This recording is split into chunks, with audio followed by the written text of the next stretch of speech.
Okay, now our national youth policy, of course, you work also in the Ministry of Youth. And I understand that presently the Ministry of Youth is working on a national youth policy. Where are we with that? What should such a policy address? The National Youth Policy, which was, I think, initially drafted somewhere back, I think 2001, or it has been a very long labor of love for some persons, and I do need to say this. They have created now a formal draft of that policy. We are at the stage that we have identified a fledgling steering committee. The steering committee has indicated some of their own shortcomings, which I find to be excellent.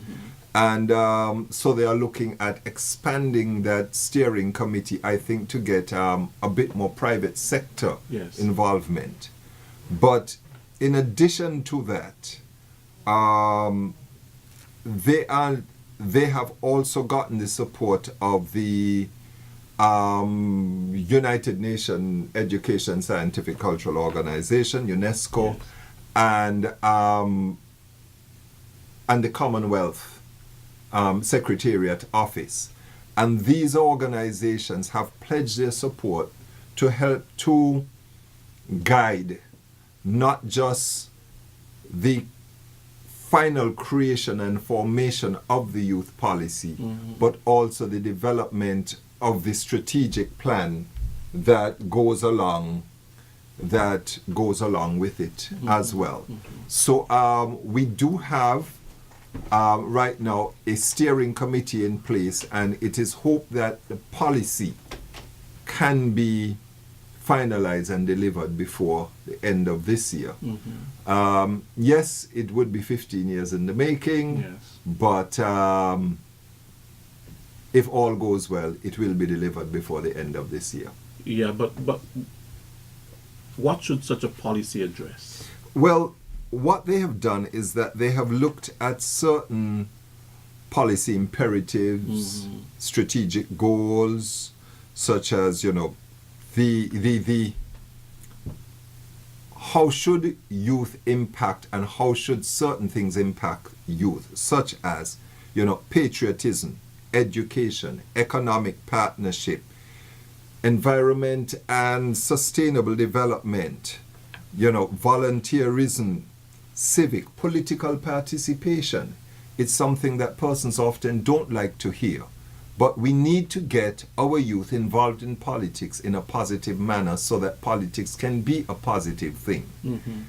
Health, well-being, crime and violence. How do we, right now, there is no easy way to put it, but we have a crime problem in St. Kitts.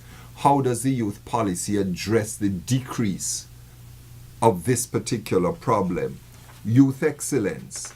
And, all of these things go into, and all of these things are the pillars upon which, a youth policy can be, based. Yes. Okay. Now, are you having your annual summer camp this year? Youth summer camp? Right. The annual youth summer camp begins on the 17th of July. Already, I think that the group leaders have been trained. As usual, it's going to be at the Beach Allen Primary School. There was a meeting with parents and potential campers on Monday past, and I think that they are right now in high gear and basically ready to be engaged. So it's yes. Okay, good. And then you're also working permanent secretary in the Ministry of Culture. Yes. And it is my understanding also that there is a national cultural policy being drafted at present. There is a national cultural policy that has been drafted. Has been? Yes. They are approaching, there is a committee in place to look at exactly how will that policy be vetted. The launch of the National Cultural Policy was actually several years ago. That probably would have been maybe about 2010, I think. 2010, 2011, somewhere around, 2000, yes, about 2011. And what they now have is they have a draft. And there is a committee of, as I will coin a term from the meeting, of cultural practitioners that have sat down and basically are answering the question, how do we have it vetted? Because vetted is not just by them, but vetted is also by the community at large. Because if you, a national policy must be written in a way that the people within your country takes ownership of it, and therefore they must have that mechanism by which they can contribute to it. Now, some of these things that I hope that the national cultural policy can address are cultural retention. How can we retain our culture? Cultural reproduction. How is our culture reproduced from one generation to the next? And look basically of what we can do to curtail cultural erasure. Yes. Because, Mr. Zach Nisbet, who terms himself as a doctor of culture, has spoken to me on numerous occasions. And one of the things that he's concerned with is that our culture is being erased. Some of those things, for example, our folklore that he speaks about, a lot of that, he says, is being erased. Now, are we going to do an assessment to see how much of our culture down the years has been erased? And would we look at some ways or some things that we can put in place to retain our culture and to reproduce our culture?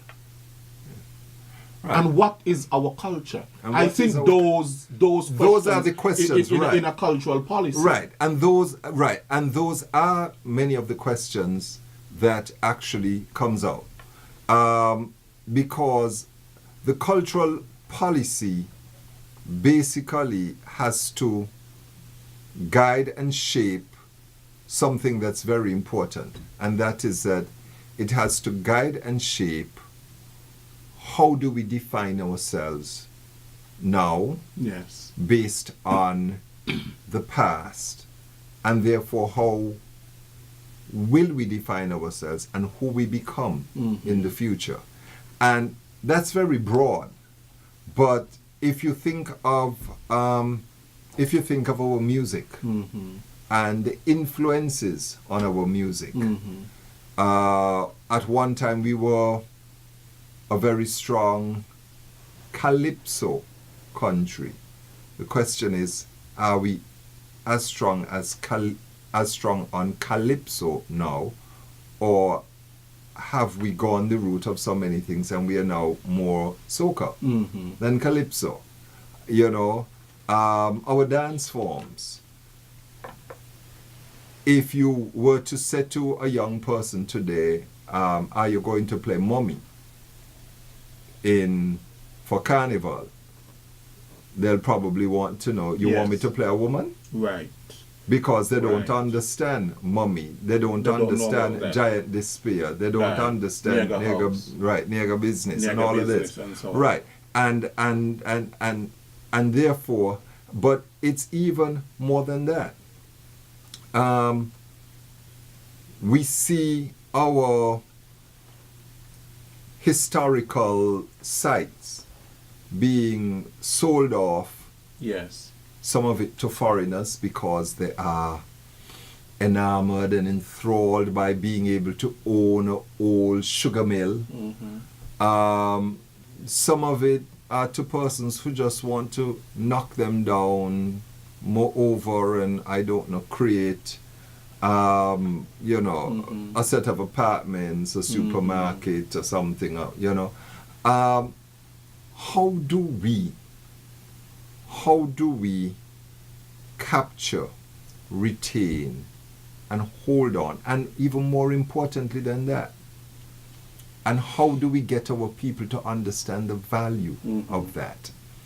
Well, I am interested, for example, in the value, because of course, you know, we can speak about culture being tangible, yes, and we can speak about culture being intangible. There are all those things that we can see, our national dress and our food and all of that sort of a thing. But what are those values? Yes. Those things that we really cannot hold as a tangible thing, as we will hold the poinciana. Or something like that. But those things that basically hold the society together. And that is where I think that, you know, the cultural policy must address not only the tangible culture, but the intangible culture, which yes, is together in terms of how do we maintain values, the values that we have of a society and so on, that really hold the society together. There's a really great story that I once heard, and it came from a Peace Corps who had served in St. Kitts, left St. Kitts and had not come back for over 10 years. They were at a party in somewhere in the northwest of the United States, Idaho, up in the Dakotas, somewhere up there. And as happens at a party, someone had a little too much oil in the tank. Yes. And person started trying some fancy move on the dance floor and tripped and fell. And as they fell, someone in the room said, "Miam." Person said, "Miam with he." And immediately that Peace Corps walked over and said, "When were you in St. Kitts?" Because while persons, you know, some persons may not know this. If you say Miam, you're from St. Kitts, yes, or you have been to St. Kitts, because St. Kitts is the only person, is the only place in the world. Think of something as simple as the word "woke up." Right. At one time, if you heard the word "woke up," then you were from, you know, St. Kitts, St. Kitts Nevis. It spread to the VI, to the Leeward Islands, to the OECS, and now it's all over the world. And persons don't realize, just like the pan in Trinidad, which unfortunately the rights for the pan are not owned by a Trinidadian. For example, we have